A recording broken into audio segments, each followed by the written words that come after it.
And the reason I bought this unit was because of the pink monkey. It was a little pink monkey there. He was a cute little motherfucker too. He really was. He was a cute little motherfucker.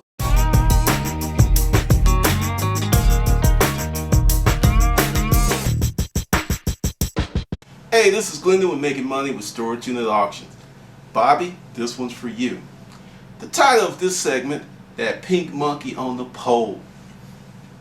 Being in Atlanta, if you are a storage auction buyer, you invariably are going to come across a wide variety of stripper units. It's a big business here. There's a lot of stuff going on, and there's many young ladies who are partaking in the industry. Unfortunately, since they're Americans and piss poor money management is the norm, I bought this unit at Chester Bridge at a place that was called a storage spot. It's now considered it's called Extra Space. I bought this unit because of the pink monkey that was up in the unit. You could see part of it like that, and he was up in the unit like that.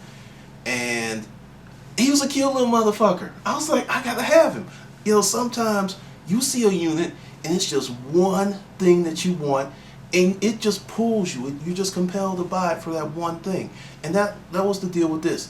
And the unit was cheap. I got it for 75 bucks, and I got a surprise other than the pink monkey, because it was not a 10 by 10, which I originally thought. It was actually a 10 by 20. One of those weird units, because you go in and it just goes 20 feet this way, which was a pleasant surprise, because it would have cost me a lot more than that if I had known, and if my brethren who were breathing down my neck. And this was an auction with a lot of people. There's like 30 people there.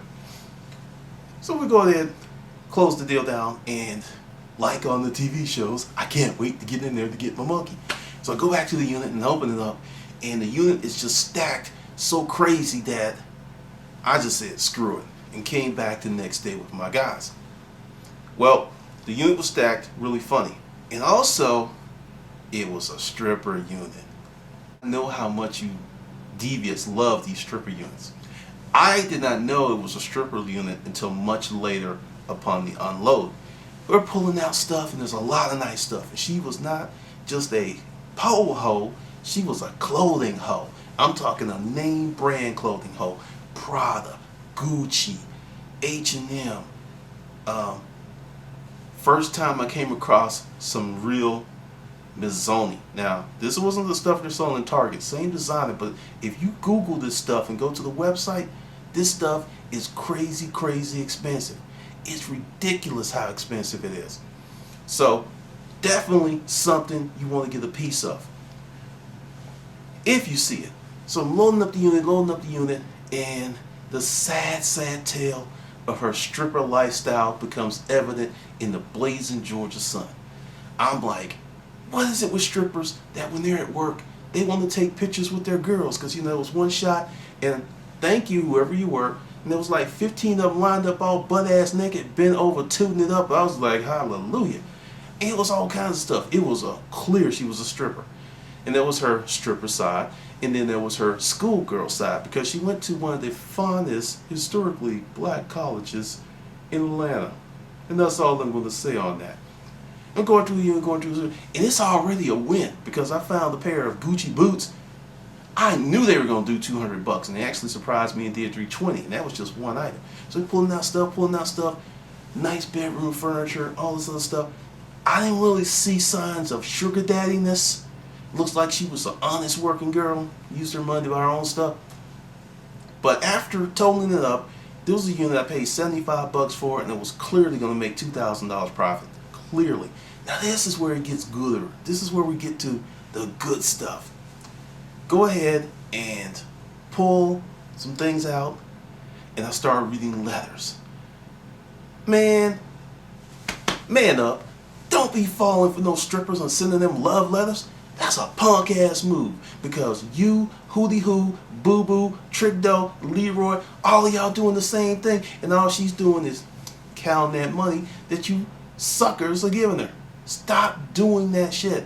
I found out your skin is so soft, and I just love the time that we spend together. That is all well and good for your real woman, for a woman you meet out in the street, that hard-working woman that's got 2 or 3 jobs that would really appreciate a letter like that from your sorry ass. But for a stripper, come on, player. That's crazy. And I'm reading this stuff, and you know me, I'm giggling my ass off because it's funny as hell. Like, damn, you went out like that? For real? It's like, this is all I got. I got, $20, between class and stuff. And I'm just sitting there like, damn, this little guy probably worked all day at the Dairy Queen or Burger King or McDonald's to get that little $20 to give to a hoe. Anyway, we get to it. But the real cool thing in it was she was dedicated to her craft. She was a super stripper because that little pink monkey, that cute little motherfucker, when we finally got to it, the reason he was like that because he was on the pole. He was on the pole. That's right, the monkey was on the pole. I don't know if he was like the stunt monkey or the stripper stunt monkey or whatever. And I'm like, I did not know they made portable poles because this thing had like hardware and stuff. And fortunately for me, she had the hardware and stuff in a little plastic baggie taped to the base. But the thing is, you pulled it out and I twisted it and bam, it was, in the hallway. And I was like, I didn't jump on it. If you remember that scene from The King of Queens where Doug got his fat ass up on there and did some tricks, I was impressed, but I will just watch. I will not try to imitate you. But the deal is, this type of stuff, it just cracks me up. So, the little monkey's got like the little Velcro paws and everything, so I pull him off and I take the pole and I'm walking out, and at the time, he may still be there. There was this property manager and he was gay as the day is long, and he's like, oh honey, that's just what I need. I need me a pole. I left it alone. I did not touch it. Pun intended. I left it alone, and I was like, well, you know how I do. There's a price on everything. Just make me an offer. I'm just joshing. I'm just joshing. When you got nuts, you can't really swing on those things like the girls. I wouldn't know. But anyway, so I take the pole in there. My guys cleaning out the stuff. And when we get back to the warehouse, the unit becomes even more interesting because she has more leathers. And what is it with these little, small women with the huge dildos? I mean, this thing looked like a jackhammer. Like, you could just put it in there like and start knocking off some concrete. I was like, I'm afraid of that. I would not want to follow that dildo. Hey, call me a punk if you want to. That coochie was ruined after that. That thing was ridiculous. I'm talking about bigger than my fit. I mean, the thing was huge. I don't know if it was like a stunt dildo for, display purposes only. I don't know. But that kind of stuff, and then it comes out, and then she also was one of those, what is it, dominatrix, because there was a picture of her with some guy on his back, and she had these boots on, and her heel was like, I mean, you could see the redness. Yes, I mean, it wasn't like playing. She was like, putting it on there, and had a whip, and this guy was all marked up, and there was some more pictures, and I'm just like, what is this? I'm a lover, not a fighter. If we got to fight, I don't want any part of it. Now, ain't nothing wrong with a little spanking. That is, I do the spanking. I don't get spanked. I'm sorry. If that's sexist to you, so be it. But this is the type of stuff that you can get yourself into buying storage units, because I just think about that little monkey, and I kept that monkey for a long time. I kept it for probably 5 or 6 years before I sold him because he was a cute little motherfucker. I'm sorry. I had a thing for the monkey. So sue me.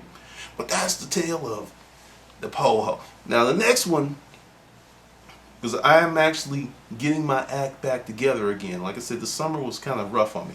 But the next one, I could even tell you the title. That Purple Onion.